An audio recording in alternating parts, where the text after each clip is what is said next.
যে কোনো একটা গাইড রাখি কি তার নিজনু কাটা হবে, গাইড নু ছাড়বে পুরো রাউন্ড করে নিলে।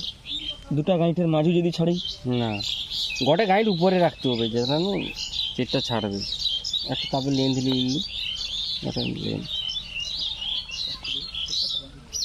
এটা কি কলম আছে, জোড় কলম না কি কলম? গুটি কলম।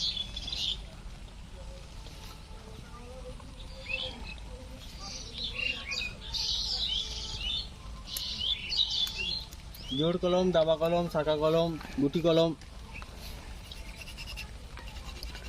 দেখো রাপড়া রাপড়া করার কারণ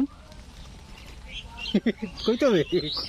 আরে নরম চামড়াটা উঠিয়ে দিয়ে আইলাম। পিচ্ছিল ভাবটাকে উঠিয়ে দেবে, চেটটা না তো কাই নিয়েছিল সেটা নিয়ে ক্যামিয়াম বাড়িবে, সেখানে তো দিকে ফাঁকা বাড়ি স্টির বাড়ি না মাটি পেতে পারবে।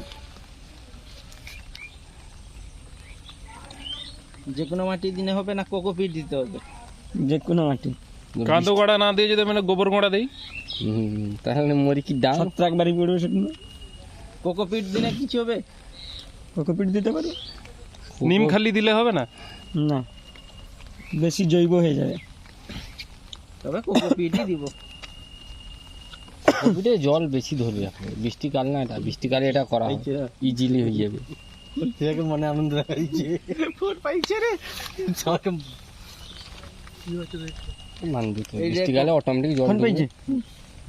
এখান থেকে একটা শাখা বেরোবে নাকি পরবর্তীকালে? কতদিন লাগবে এখান থেকে? একটা বাঁশ ছাদা বেরোবে 15-20 দিন যাবে। আচ্ছা, এই বাঁশ ছাদাটা কি বড় হবে না ছোট হবে? সৌদি এটা মান না। আচ্ছা, এই যে তুমি যে করছো এটা সাকসেসফুল 100%? 15 দিন পর চেক করতে হবে নাকি? আচ্ছা, এই যৌবনকালে ও কেটে দিচ্ছ 15-20 দিন পারে এখানে এই যে চেট দেখা যাবে বাইরে। এটা একটা জীবিত প্রাণীর যৌবনকালে তার কেটে দিচ্ছ। আরে উদ্ভিজ প্রাণী, উদ্ভিজ নতুন জীবন বিজ্ঞান লিখবে রে। 10-15 দিন পর চেক করবো, শুনিলে কি কম সে কি ছাত্র দপকে দিলে 10-15 দিন বেরোলে ওটাকে কি অন্য জায়গায় বসিয়ে দেবো কেটে নাকি? ওই যেখান থেকে চেট বেরাবে সেখান থেকে তার নিচ থেকে কেটে নিয়ে ওটাকে আলাদা জায়গায় বসিয়ে ডাইরেক্ট সূর্যের আলো না পৌঁছায়। মিস্টার বিজ্ঞানী, নাই তো? এই যে কাজটা করা হলো, এর উপকারিতা অপকারিতা সম্পর্কে আমাদের মাস্টার মশাই বোঝাবেন আপনাকে। বোঝান তো মাস্টার মশাই। আচ্ছা, এই যে উদ্ভিজ প্রাণীটা, এই হচ্ছে মাস্টার, উদ্ভিজ প্রাণী এই হিসেবে সৃষ্টিকর্তা।